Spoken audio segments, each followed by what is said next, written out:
Steve Cady at Bowling Green State University and the Master of Organization Development program with NEXUS for Change. And we are working together with the International Society for Organization Development, and Dr. Jerry Glover has a conference at the Hawaii Pacific University that we are all a part of, and there's a group that's there in the room having a good old time. And we're all around the world kind of participating in online, so there's a nice diverse audience in person and online. So Dr. Glover, welcome. Glad you're here. Thank you. And my group would like to say aloha to you. Aloha. That wasn't very good. Let's try again. Well, they can try again. Try again. Okay, there you go. Okay. Could you all say Mai Tai? Yeah, right. So, and I'm having hot chocolate here. So anyway, our topic today is really great. We had a great conversation yesterday, looking at culture, and today's focus on applications for cultural competency. And if we could look, and we've got Dr. Glover and Tusi, who are co-hosting this and presenting, along with myself, Steve Cady, and John Spalding, who's running the technology. And again, we want to invite everybody to head over. So John, if you can move forward, please. We talked about that. Head over to 99 Chats. One last opportunity to be at 99 Chats. If you look at your control panel on the 99 Chats and you click on the little link in there on your GoToWebinar control panel chat room, you can click there. It'll take it, open up another chat room. That's for a side conversation. And it works great in these virtual environments. It's something cool to do in your meetings as you facilitate or organize global meetings, inviting the group to be on a conference call, possibly to have a chat room or some type of thing up that's allowing people to talk on the side while they're in the session at the same time. It's a little counterintuitive, but it actually works really well. And so head on over there and join us. If you're seeing the screen, I want to go back and just do a real quick check for everybody out there. If you're seeing the screen and hearing me okay, could you raise your hand and just wave at me real quick in your control panel? There, okay, Kim, thank you. Anybody else? David, Donna, Ernie, Jamie, okay, Valerie, and so forth. Okay, great, perfect. Okay, so with that, our next thing here is to introduce Dr. Glover. Dr. Glover, you want to give us just a little welcome for the conference, for your school, for the and if you could introduce the other guests there and people who can let me about ISOD. Sure. Let me just first of all let's talk about ISOD for a moment, because they're the guiding force behind organizing all this, along with Hawaii Pacific University and the Trump and Arts Hampton Turner group. But I'm going to turn it over for just a moment to Kim Barker, who will tell you a little bit about ISOD and their role. Okay, Kim? Thank you. We are on the last day of a wonderful International Society for Organizational Development conference in Honolulu, Hawaii. A special thank you to the ISOD and Hawaii Pacific University for an enlightening conference. I would like to encourage you to go to the International Society for Organization Development website at www.theisod.org to learn more about the ISOD and our upcoming conferences, which include Lake Geneva, Wisconsin in May, and Amsterdam in July. Thank you. Okay, thanks, Kim. And we certainly would love to have you visit the website and take a look around. Now, we want to also welcome you from Hawaii Pacific University. We have been working and offering programs in change and development for over 20 years, and we certainly look forward to the webinar today, because it really reflects the type of approach we've used in our program for years, and that is to be culturally competent as part of becoming or being a good organizational change and development person. Great. And as we have the conversation, for everybody out there in the chat room, we'd like to start out with a question. What are you curious about as you come to this particular session? What question do you bring? that, if answered, would be very helpful to you in the work that you do in the world. And in addition to that, if you have thoughts or reflections or a resource to share or a question, you can also share it during the session. We'll stop at 2 points during the session today, and we'll look into the chat room and see what questions you all are raising, what reflections you're having, and we'll use that to drive some interactive conversation with our presenter today, Dr. Glover. And so with that, Dr. Glover, I'm going to give the screen over to you.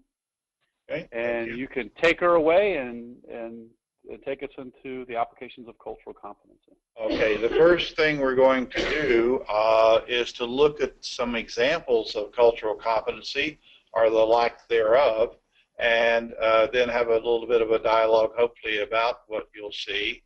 And then we'll proceed to go through a set of steps that Trump, Harris, Hampton, and Turner group uses for dealing with reconciling organizational dilemmas and problems, which can be used for a number of different applications, not only in organizational culture, but in social culture encounters, in change initiatives, and so forth. So we have a fairly full hour here, or almost an hour, and so we'll get started. The first thing I want to do is to have you look at a video. And if you look under the chat function on the GoToWebinar, you'll see a video labeled, or a link to a video labeled promotion. If you would click on that and open that up and watch that video, I'll click on my screen at the same time so we can watch it together, and then we'll stop and talk about it, okay? Great. Yes, and for everybody out there, there's 2 links in that chat feature. One's called Japan Promotion, then right after it is another one that's there, and John just reposted it, just the link just to the Japan Promotion. And for those of you out there, it is, you're seeing Jerry's screen. You're not hearing the audio, and that's the limitation right now of webinars this day in terms of showing video. So you need to go yourself, and it may work for some of you and may not work for others. Please go to that link if you aren't able to hear and see. Go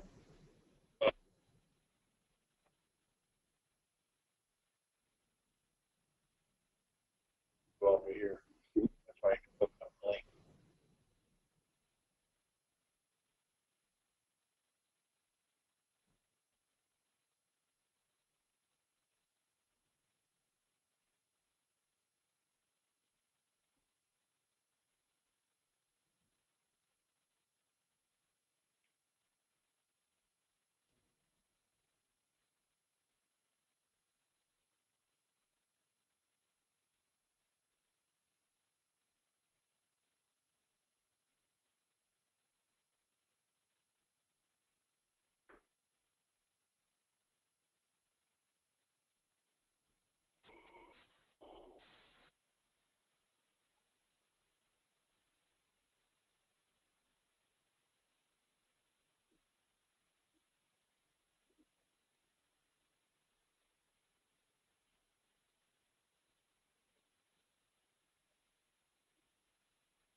Okay, that was a short video clip from a series that was developed in the 80s, actually, called Going International by Griggs and Copeland. If you're interested, they had a book and also a video series about some cultural situations that people encountered by going international. And I've always liked that one scene because it demonstrates the whole concept of cultural dilemmas and cultural dimensions very well. I assume most people have been able to see the video on their link by now. Jerry, some of them were able to. Linda requested a couple more seconds. Okay, we'll give it a second. I'll talk a little bit more about it, and then we will hopefully they'll have time to finish watching it. Okay. Okay. Thanks. Sure. So anyway, in the scene, obviously, the American executive is wanting to recognize performance from the sales team, and he singles out Tommy Yakimama, and he does what he thinks in his own particular world and value systems. He promotes him. He also singles him out for individual recognition. In both cases, contrary to what the group was expecting. It led to some embarrassment, of course, by Tommy, and it also demonstrated at least two of the cultural dimensions we talked about yesterday, and which we will talk about today. One dimension, if you weren't there yesterday, is the whole idea of individual collective. Individual collective is, of course, based on the cultural dimensions that many people use. If you look at it, the American executive was operating from an individual perspective, and the group was collective. Now, there was an example of lack of cultural competence there, in that when he promoted Tommy, he actually caused him to be a nail that gets hammered down. Like saying in the Japanese culture, the nail that stands out gets hammered down. That was the individual collective part.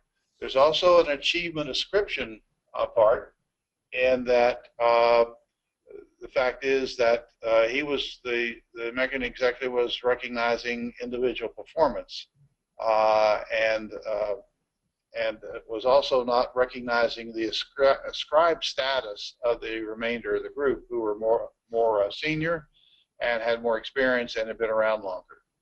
So here's a simple little scenario that illustrates two of the dilemmas. There's one more in there, if you like, and that is universal particular.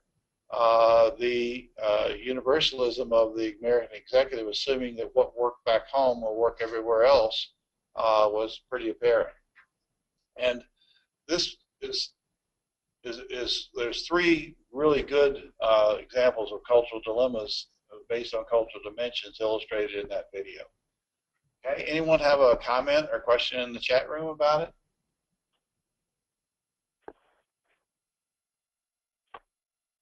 No one? Okay.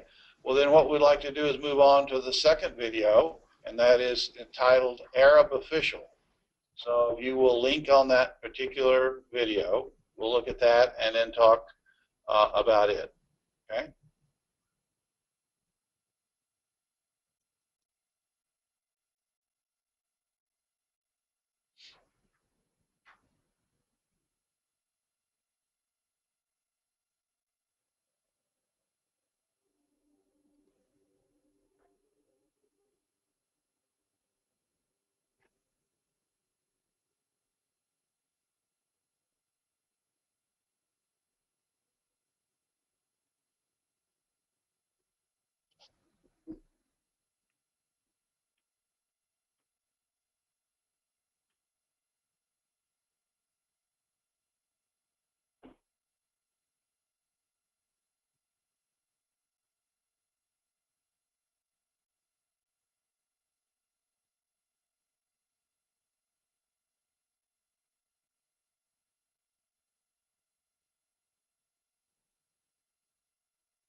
Okay, John, I'm going to ask you if anyone has shown that they need more time.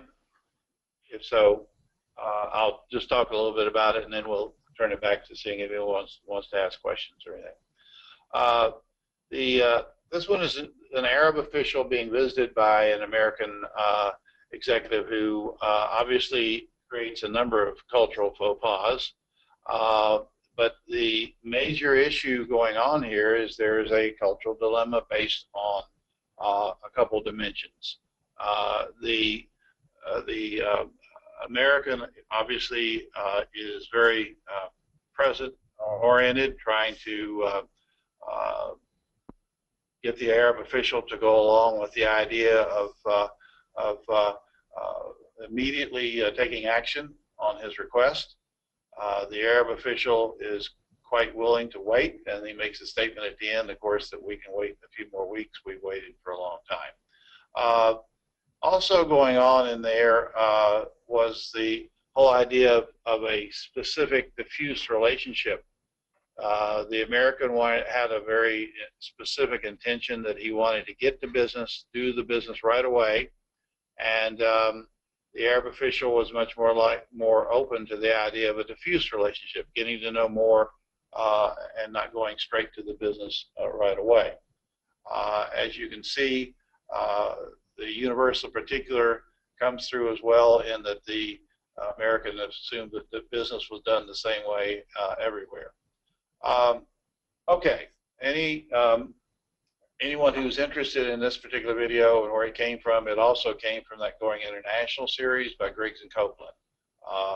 Two of my favorite videos that I had for a number of years that I've used, because they're timeless in that they illustrate cultural differences, and they also illustrate the fact that without cultural competency, it's pretty difficult to operate in the global community. Let me turn it back to our chat room and our monitors. Anything that we need to discuss? Everyone okay in the chat room? No, nothing that I'm seeing. John, I don't know if you're seeing anything, or anybody there seeing anything in the chat room, but at this moment people have been just, I think, viewing and getting the videos, and so they haven't reacted to them. So I'm curious, what are some of the reactions that you all are having to the videos? What questions does it bring up?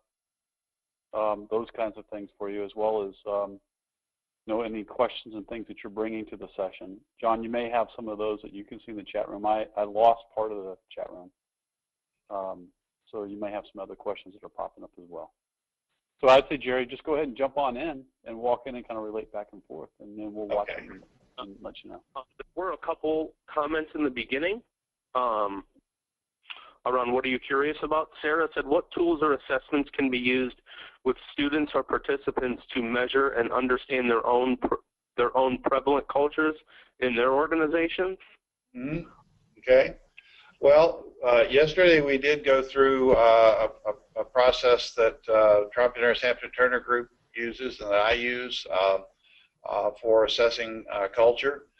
There are a number of places where you can do cultural assessments. Entrepreneurs Hampton Turner Group does offer a IAP, they call it, assessment, which when you take it, you can go online to the Entrepreneurs Hampton Turner site, group site, and there is a sample survey that people can take there. There's also some other ones that they offer on the site, but you have to have password access. But there is one that you can go into immediately and get access to use. And if you want to use the more detailed surveys, you can contact the Hampton Turner Group. Okay.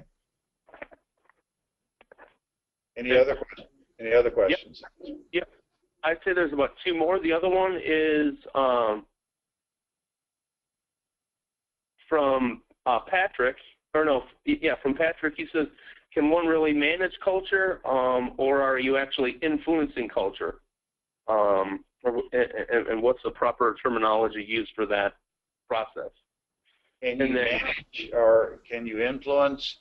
I guess it's really a matter of semantics. I think the first thing you have to do is understand your own culture before you can do anything. And then if you were trying to manage culture in a social culture encounter, which you've seen two examples of, you certainly can manage your response to it and how you adapt to it. I like the term to be culturally adaptive. I think it's a very important thing. And we certainly encounter all sorts of cultural differences, particularly if your work or your profession causes you to have to interact with people with varying cultural orientations from around the world and even domestically in the U.S. So managing or influencing, I'm not really particularly inclined to be concerned about the distinction. If you're managing culture, it may be in an organizational culture study where you decided to to study the culture as it is with the idea that you're going to implement a change initiative. You want to then go back for a post-initiative study to see if there's been any changes made. That's something we've done quite a bit of, my colleagues, myself. So yeah, you can manage things. It's a matter of whether or not you have a conscious effort and the right tools to do it. In terms of influencing culture, in situations like we just saw in the video, certainly you can influence the interaction you have with people from another culture. Yes. Okay? Yep, and we have a couple more, but I don't know if you how you want to proceed. We got one more question and then one more comment, and then I think we can. If we could do one, if we could do those, then I think we need to move on. But you know, that's fine. Let's go ahead and do it. Yep. One question from Kim. What differences, if any, need to be recognized when assessing cultural competency on an individual versus an organization? I'm sorry. Could you repeat that again? Yep. What differences, if any, need to be recognized when assessing cultural competency in an individual versus an organization? Good point. Individual cultural competency is the skills and development that people acquire as a result of either training, experience, or perspective that they develop. Organizations can become more culturally competent in areas such as their customer service interface, how they deal with diversity in the workforce, how they deal with a global network of different branches around the world if they're a global company. So yeah, it's a difference. There's a difference, but the principles are the same. Great, thanks, Jerry. I think that, yeah, I definitely think that will help out here in the chat room. And then one more commentary. This is from Barbara. She felt that both videos addressed interacting with people from a different country, yet there are misunderstandings of cultural expectations even within one's own country, and sometimes even within the organization itself. Of course. And one of the things that we found out in our studies back in the 90s of organizational culture, and we studied 33 organizational cultures in depth in 12 different countries, anywhere from Malaysia to France. And one of the things that came out constantly was that what a major source of differences in cultural values in corporations between the professional and the disciplinary categories. Accountants had different cultural values than did operational people. Marketing people, different values than did HR people, and so on. And in fact, yesterday I showed an example of one of those types of dilemmas between the different professional categories. So yeah, I agree totally with that statement. Okay, well, let me move on. And I have here some examples of not being culturally competent just for you to look at. I'm going to go and show you some specific examples related to those. Now, this is the nail that sticks up. We saw that. And then can we wait for the hospital? We just saw that. Yesterday, by the way, I'd remind you, we did go in and look at the framework for operationalizing culture and how to identify cultural scenarios and chart those dilemmas and map the space. We're going to have all this information on the online course site that'll be open January 6th. And it'll be a free course. It's not really a course. It's going to be more of an interaction resource site. And I would invite anyone who is attending today or yesterday is certainly going to be given an invitation and a link to go in there. There'll be articles, videos, threaded discussions. We'll try to get people like Vaughn's trumpet artists to enter into the threaded discussion if we can, and so forth. So just a reminder to that. There's important concepts that we need to understand underlying the idea of some of the dimensions we're talking about. Certainly the fact that the economic exchange principles, the reciprocity, redistribution, the market principle operate all around the world, but the difference is in some cases the market principle is predominant, in some cases redistribution and reciprocity are. And that's a major source of cultural conflict and cultural differences, particularly in a developing country or developing situation. We've encountered that quite a bit in the Pacific Islands, and it has been something that's gathered our attention. Dr. Tusi and Friedman and myself wrote an article called "The Burden of Other People's Models" several years ago, in which we outlined that the political differences and the economic problems that associated with Fiji were associated more with the fact that they had different ideas about how economic exchange should take place.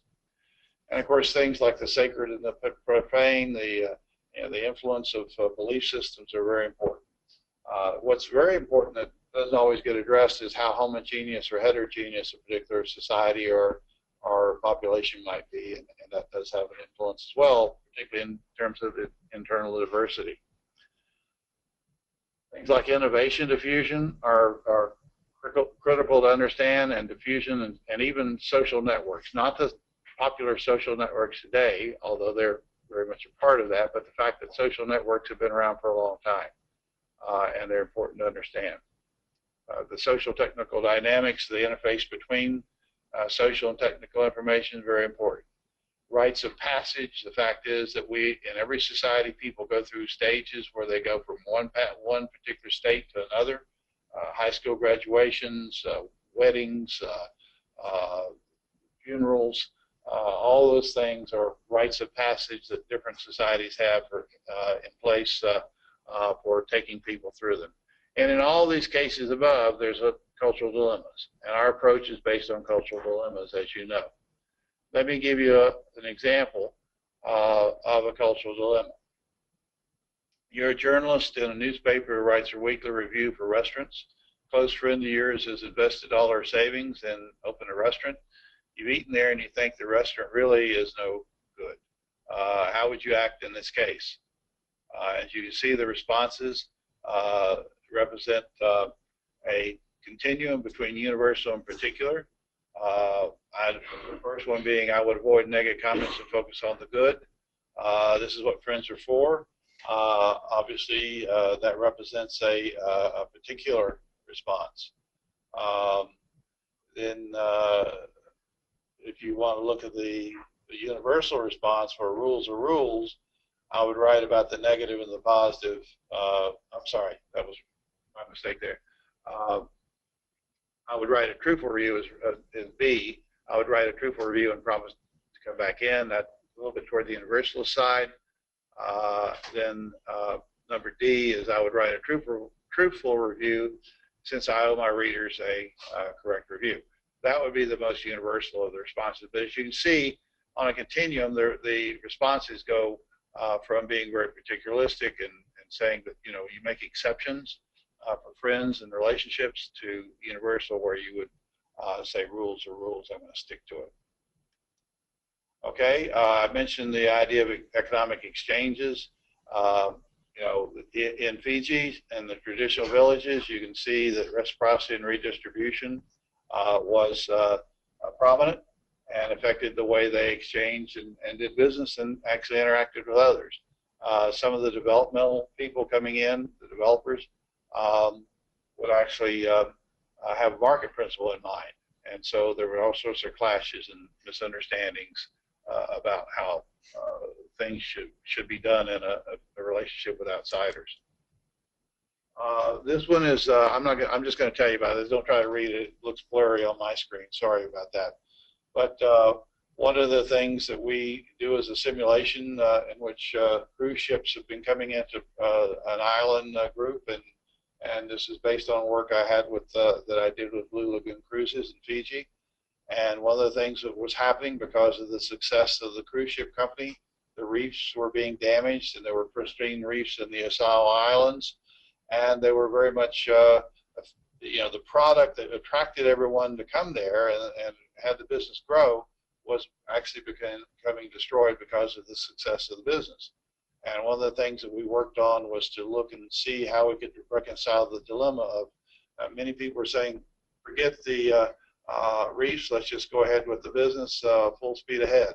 And on the other hand, there were stakeholders that were saying, no, we got to preserve the reefs, stop the ships, no more ships.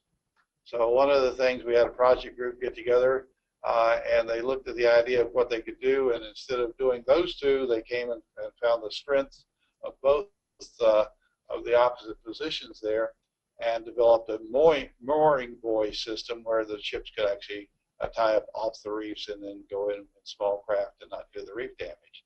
That's an example of a reconciled solution to a dilemma. One other case of cultural incompetence or need for cultural competence is once I made a speech to a group of military leaders, and after I made the speech, I'd actually was making a speech about quality management and how it was a culturally influenced a change in organizations. But an admiral came up to me afterwards and said, look, we've been trying to put this in, this idea of quality and quality teams and statistical process management and so forth into our command, and it hasn't happened. And all the sailors and officers in the unit have been trained for 3 days in statistical process control methods, is what he said he had done. And he said 1 year's passed and there's been really no measurable achievements from doing all that training. And he said, in fact, morale seems to be lower than the year before the initiative. So here's a change initiative that was put in place, and the way they went about putting it in place was to simply do training for 3 days with everyone. And of course, that's a common thing to expect that training is necessarily going to change the culture. And it of course hadn't. And nothing had been done to change the processes that were going on. Nothing had been done to change the way people work together to identify and solve problems. And so it wasn't a surprise to me that they had gotten no results. And of course, it's quite common that many people expect change to happen just by doing a couple of days of training for the staff. And it requires more than that, because to get into the culture and to create the changes that this admiral wanted to have happen, it wasn't happening. Okay. Another case from my experiences, I was working for a hotel and casino resort system in San Juan, Puerto Rico, and the waiters in the restaurant had filed a union grievance against the management because there was been a new technology put into the workplace, point-of-sale terminals. This was in the 80s, so that was a pretty new thing at that time. And what the waiters were arguing is that double work had been created. They have to do twice as much work. They would have to enter the order, but then they would have to go in the restaurant, but then they'd have to go in and tell the cooks what they'd entered into the system. And guest complaints were increasing because it took longer to get served, and productivity generally was down in that restaurant. So I went in and talked to the group of waiters, and after a while they started opening up and telling me what was going on. Fact is that the reason why they had to enter the order and then go in and tell the cooks what they had entered is because the cooks couldn't read. And this automated system had been put into the restaurant and into the kitchen without considering who they were working with. And many of the staff were related or had worked there for many years together. So the waiters, rather than telling management the cooks couldn't read, they covered for their friends and the relatives who were in the kitchen by simply telling them, or by simply going in and telling them what they put into the system outside. And that, of course, took a lot more time because they had to walk down the hallway into the kitchen instead of just entering it into the point of sale terminal like they originally had thought. Now, what happened here? The computer experts that have gone into that hotel put in the terminals, put in the system in the restaurant without really doing due diligence into the environment they were putting the system in. Their idea was they were there for a specific cause, and that was simply to install a system and make it operational. The fact is that it wasn't a thorough completion of the project. It only half done, and it resulted in 6 months of double work and all kinds of frustration for the employees. And it's a good lesson there, I think, in terms of understanding technology and understanding that it has to be integrated and is part of the social system and the culture.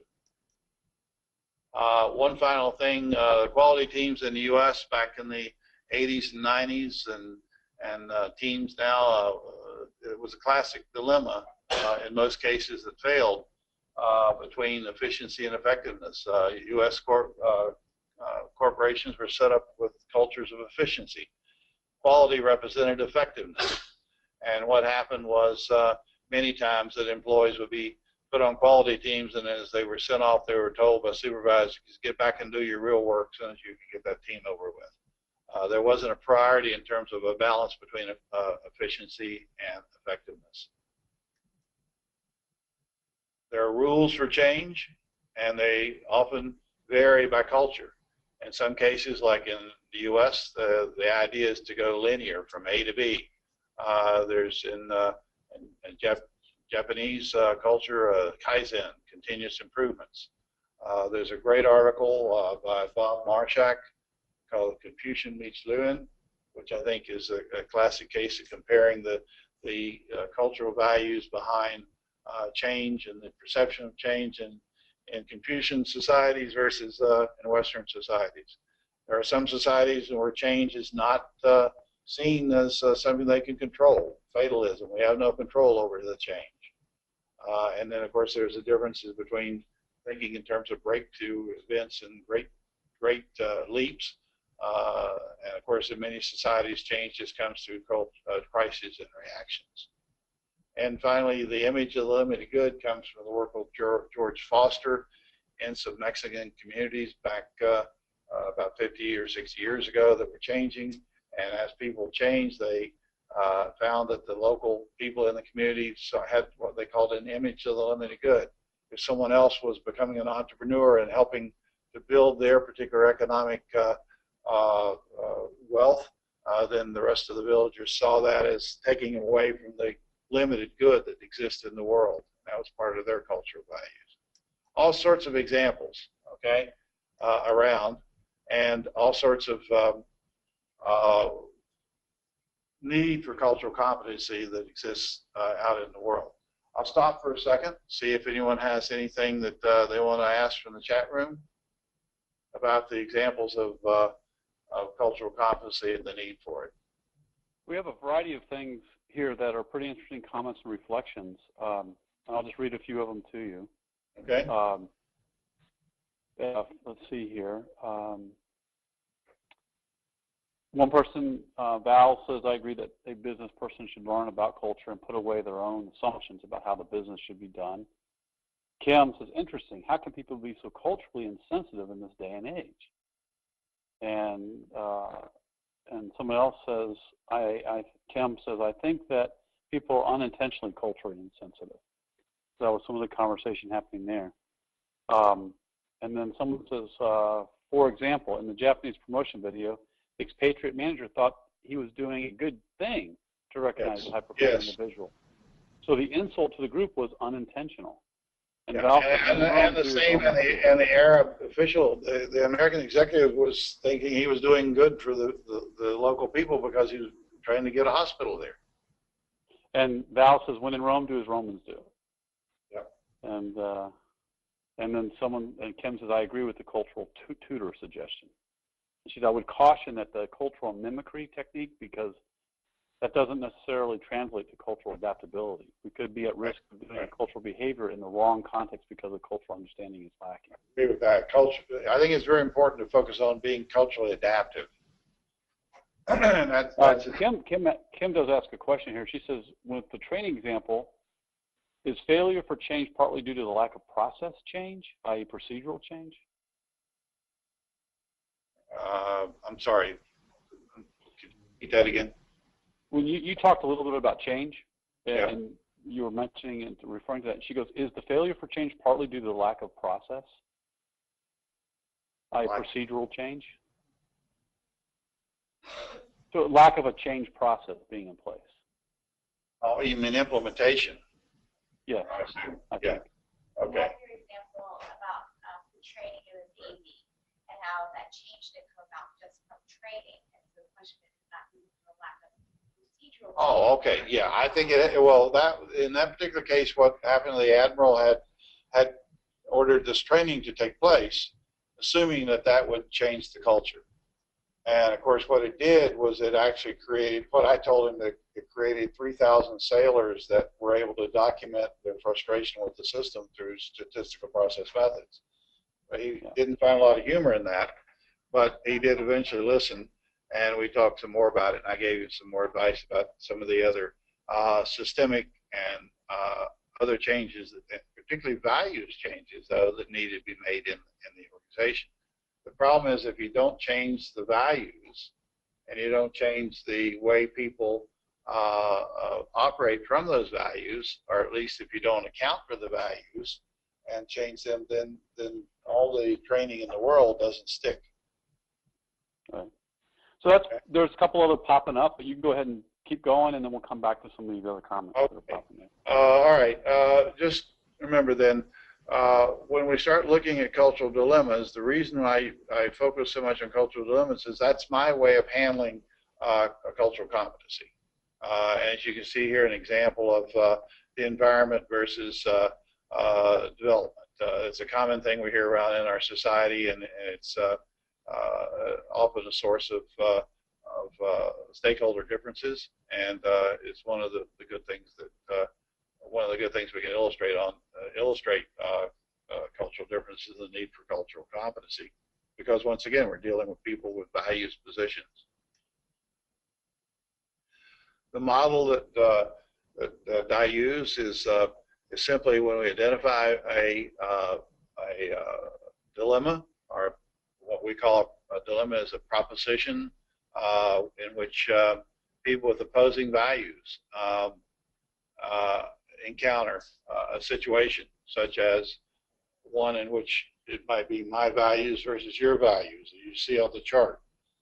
That's a 10-1 versus 110 if you want a graphic in a grid, if you want a graphic numerically.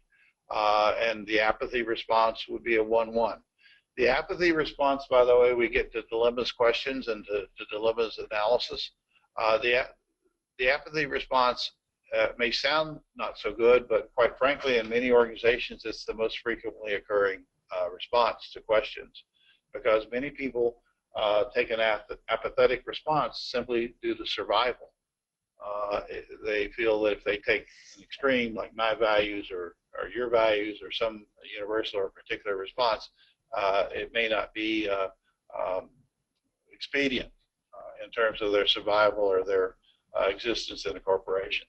Compromise in the system, compromise is not seen as necessarily a good thing, because when people compromise, each side gives up something.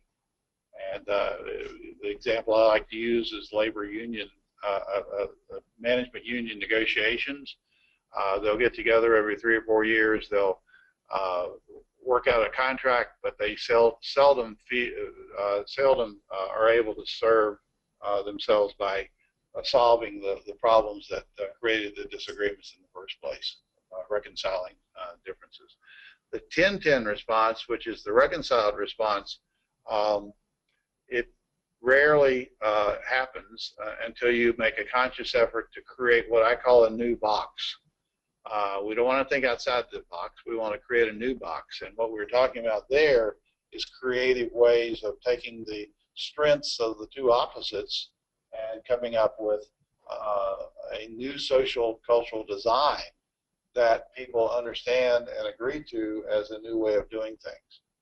And so that's really the goal and the whole reconciliation process when it comes to dilemmas and creating ways to get around the need for cultural competency. All right, yeah. I wonder if it's helpful to look at the satisfaction of cultural desires to be incentives in work systems. Oh yeah, yeah, it would be. Therefore, the TINPAD provides the maximum satisfaction of I want it my way, and I want it my way. Yeah, certainly. Yeah, I would think so. I agree with you. This is from yesterday. Just as a quick note, yeah, Steve? This is John. Can you repeat what that individual just said, please, for the webinar participants? Could you not hear it? Not clearly, no. Okay, hold on just a minute. I'll bring him up. This is Tom Myers, who is with ISOD. Hi, Tom. Hello. I think there's an idea that might be helpful, and that is to look at the satisfaction of cultural desires, having things work in the way of my culture as incentives in work systems. And therefore, the 10-10 produces this satisfaction with, well, I get it my way, and everybody gets it my way, even though that way is somewhat different from what they started with. Yeah. The problem with compromise is that a lot of that satisfaction is missing. Right. Good. Yeah, good point, Tom. I'm going to show you that. I just showed you this from yesterday because if you weren't in on the session yesterday, we did talk about a dilemma that we identified with the Department of Defense study that I worked on the last 3 years of soldiers having to go into a village, meet with elders, and be offered a hookah pipe, and the dilemma is, of course, do you smoke or not smoke? Taking something like this and working on it as an example of what you can do with cultural competency. This is a very complicated situation because it has to do with not only the soldiers who are there operationally, but also their ability to build relationships with the community they're in. But it also has to do with going up the line to the commander they work with, to the actual up to the Pentagon, because we have an issue here of a dilemma between accepting local hospitality and perhaps saving lives versus the idea of following procedures and policies that are coming down from the Pentagon or wherever and ignoring that. And of course, that then goes against the mission of why they're there. So it's really, these dilemmas can get quite complicated, but this is an organizational development opportunity if they could resolve it, okay? And just remember the cultural dilemmas can occur on 3 levels, at least 3 levels, and that question came up earlier, so let you know that. Some of the common areas that cause cultural dilemmas, as you can see there. Once again, I tend to be long-winded, so I'm running short on time as usual. So I'll move a little bit quickly through the things that we've sort of touched on.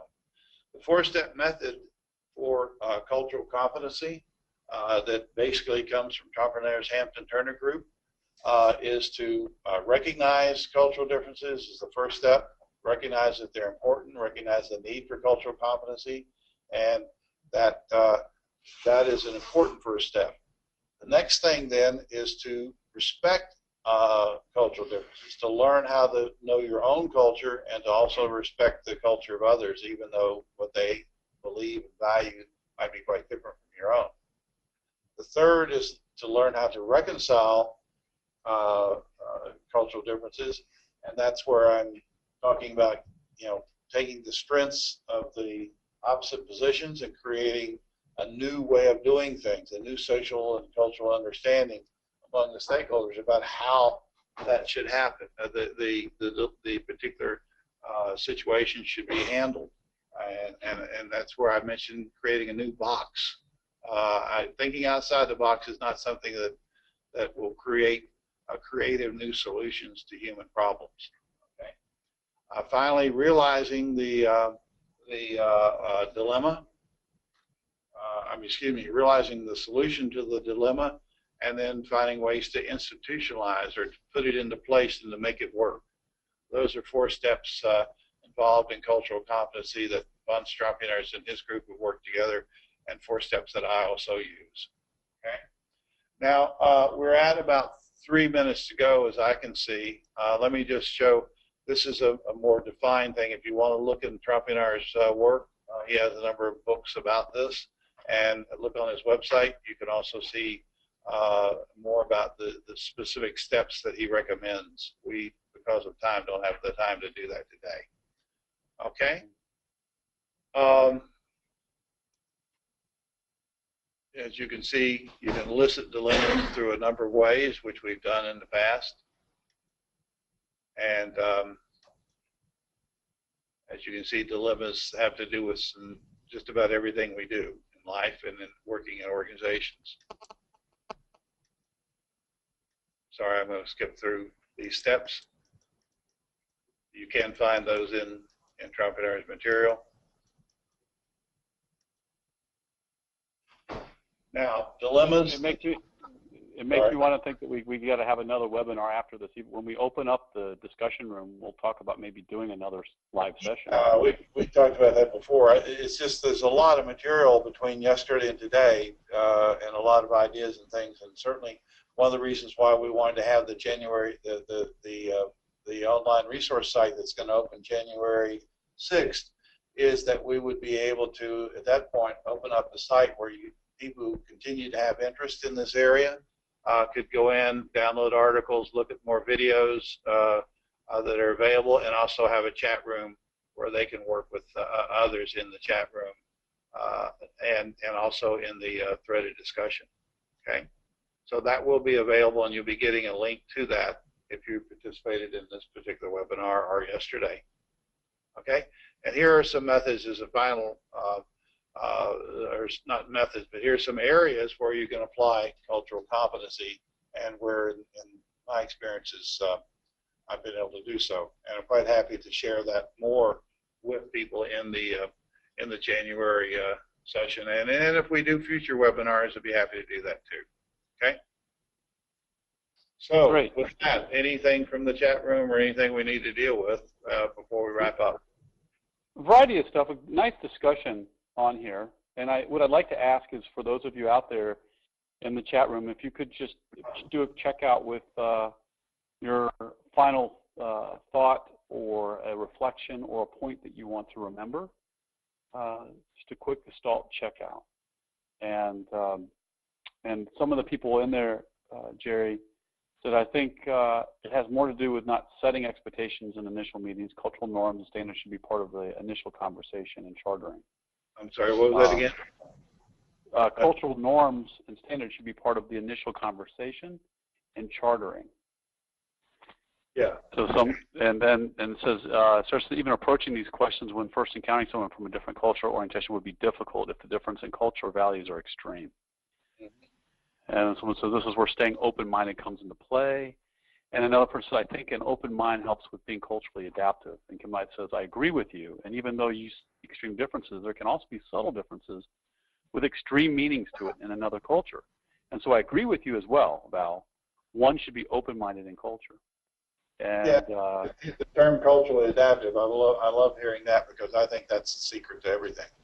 One of the things we found in training and developing the programs with the Department of Defense that I was involved in is you can't train soldiers or military people who are going around the world to know the specific knowledge of every culture, but you can teach them to be culturally adaptive. So they look for signals, they look for signs, they have ways of reading cues of when they get in situations and understand more about it. That's one thing that might be a subject we want to address in the future.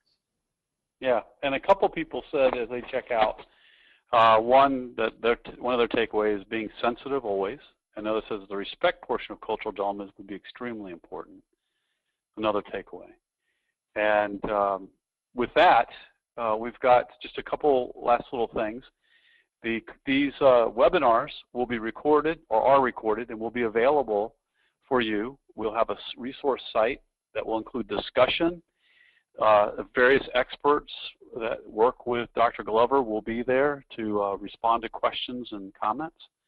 And it'll open on January 6th. And there'll be a survey at the end of this webinar. Please take the time to answer it. It'll help us as we think about what you'd like to see in the future. And with that, we got 2 more comments, Jerry, and then I'll hand it over to you to say a closing remark, and we'll say goodbye. Great. Tom says people from different cultures can work out their differences by using the processes described in this webinar. And Kim says something that seems overlooked is that cultural adaptability means practice, implementation, not just knowledge. Great. So those are the last 2 comments. Okay. Well, with that, before he leaves the room, I want to recognize Dr. Dick Ward, who is the head of the Masters in Organizational Change program at HBU, and he's been helping with the production on this end of things and getting everything working and making sure we had the right staff. And I think he somehow called someone and made sure we didn't have the fire drill during the webinar. So that was good too. But anyway, Dick. Thanks, Jerry. And okay. Thanks very much. Thank you. And Dick, any final comments or a point you'd like to leave us with as we say goodbye? He was trying to go out the door. I was trying to go out the door. However, I could sit here and maybe have another lecture for about an hour. But no, it was a very, very interesting event, and I really appreciate everybody's participation. Thanks. Thanks, Dick. Yeah, thank you. Great. Well, thanks, everybody. Have a great rest of the day. And again, all of this will be available on January 6th. Be looking in your email for a link and all kinds of stuff coming to you from the session. Again, thanks and have a great day. Thanks, Steve and John. All right. Bye.